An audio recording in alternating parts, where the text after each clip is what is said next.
Bank of America es uno de los principales bancos de Estados Unidos, es la segunda posición de Warren Buffett, 9% del portfolio de empresas cotizadas de Berkshire, valorado en casi 30.000 millones y tiene un peso significativo en la cartera de Charlie Munger, Lee Lu y otros superinversores. El precio de la acción ha bajado un 16% este año y un 43% desde el máximo histórico, afectado por las subidas de las tasas de interés y las dudas sobre todo el sector bancario tras la quiebra de Silicon Valley Bank. A pesar de esta caída, los inversores en la empresa en los últimos 10 años han obtenido un retorno anual compuesto de casi el 8%. Si añadimos el dividendo, se acerca al 10% al año. A este precio tenemos el dividendo inicial en más del 3% y en los últimos 10 años el dividend yield solo ha sido superior al actual durante la rápida caída de 2020. El dividendo ha tenido muy buen crecimiento en los últimos años y se espera que continúe creciendo. Tanto Bank of America como JP Morgan tienen activos superiores a los 3 trillones. Están saneados y antes de que uno de esos bancos tenga problemas, tendría que quebrar probablemente la mayoría de los bancos de Estados Unidos. En general, si hay problemas en los bancos pequeños, suele haber una fuga de depósitos a estos grandes bancos,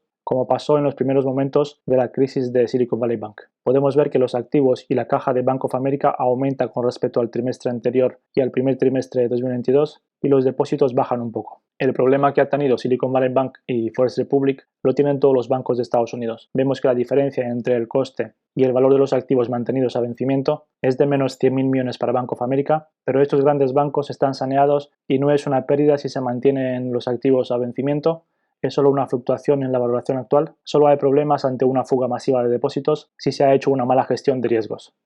Vamos a pasar a la plantilla y vamos a hacer una estimación de valor rápido y ver si el precio actual podría ser interesante acumular acciones de Bank of America. Pasamos a la plantilla y, como siempre, al introducir el ticker se recopilan datos de diferentes páginas web, datos que nos van a ayudar con la estimación de valor. Tenemos el precio actual en 28, muy cerca del mínimo de 52 semanas. Tenemos el PER en 8,5 y el FOAR PER en 8,4 y tenemos el precio objetivo de los analistas en 36 en este momento. El dividend yield lo tenemos en 3,1 en este momento y el payout es del 26%. Vamos a comenzar con la estimación. Voy a utilizar solamente el primer método en este caso, aunque veremos rápidamente un poco por encima el método de Graham y comparables. Si quieres utilizar esta plantilla para hacer tus propias estimaciones, la puedes encontrar en mi Patreon. Dejo un link en la descripción. Vamos a ver un poco por encima primero los estados financieros.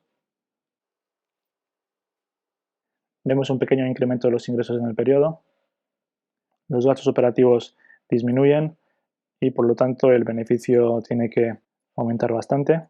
El número de acciones en circulación vemos que disminuyen y tenemos el beneficio por acción pasa de 0,9 a 3,19 en el periodo. Los márgenes mejoran.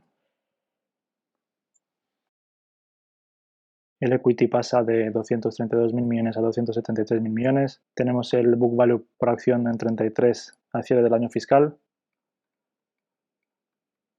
La remuneración en acciones no es demasiado elevada y vemos lo que se gastan en dividendos. Vamos a hacer la media. Lo que se gastan en dividendos en los últimos años, de media 7.000 millones, y le compran acciones de media por unos 15.000 millones. Vamos a comenzar con el primer método.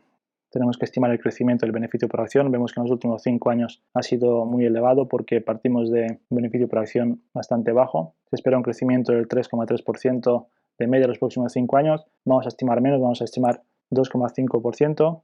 Vamos a poner los múltiplos conservadores. Si miramos el histórico del PER los últimos años,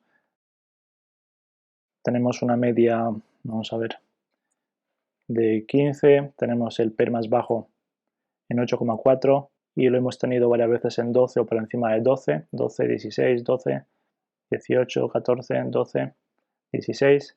Vale, podemos poner un PER de 10 tranquilamente. Con un PER de 10 tenemos un precio objetivo de 38, un 34% de upside. Con un PER de 8 tenemos muy poco upside y con un PER de 14 tenemos un precio objetivo cercano a 50. Vamos a poner un PER base de 10, pesimista de 8 y optimista de 14. Hacemos un promedio y tenemos un precio objetivo promedio de 40. La media del PER la tenemos en 10,66. Creo que es un escenario conservador donde este crecimiento se puede dar fácilmente y más teniendo en cuenta la recompra de acciones que están haciendo, y creo que en 4 o 5 años la empresa puede tener un PER de 10, entre 10 y 11. Tenemos por tanto un upside de un 43% y aquí abajo podemos ver los retornos a diferente precio de compra, comprando al precio actual y por debajo del precio actual. Vamos a ver por un momento el método de Graham. Voy a utilizar la fórmula conservadora. Estimamos un crecimiento de 2,5 también aquí y tenemos el yield actual de los bonos AAA corporativo en 4,5. Tenemos un valor intrínseco de 31 aproximadamente con este crecimiento y con este yield. Con un crecimiento del 3% tenemos el valor intrínseco en 32 y cuando el yield se normaliza un poco y lo tengamos otra vez por debajo de 4, vemos que el valor intrínseco se acerca más a 40. Vamos a pasar al siguiente método. Comparables, voy a utilizar JP Morgan, Wells Fargo y Citi. Como comparables tenemos una media de 9,4 y tenemos un valor estimado por acción de 31, un 11% de upside. Si eliminamos Citi porque tiene el PER muy bajo en este momento, tenemos una media de 10,9 y un valor estimado de 36. Vamos a pasar a ver el resultado final. Tenemos un precio objetivo de 40, un 40% de upside con respecto al precio actual. Y si le ponemos un margen de seguridad de un 25%, tenemos un precio de compra aceptable por debajo de 30 y con un 30% de margen por debajo de 28. Aquí tenemos el retorno desde el precio actual al precio objetivo, retorno total analizado a 5 años, analizado a 3 años, y si el precio continúa corrigiendo vemos que los retornos se vuelven muy atractivos. Voy a añadir este precio objetivo a mi watchlist.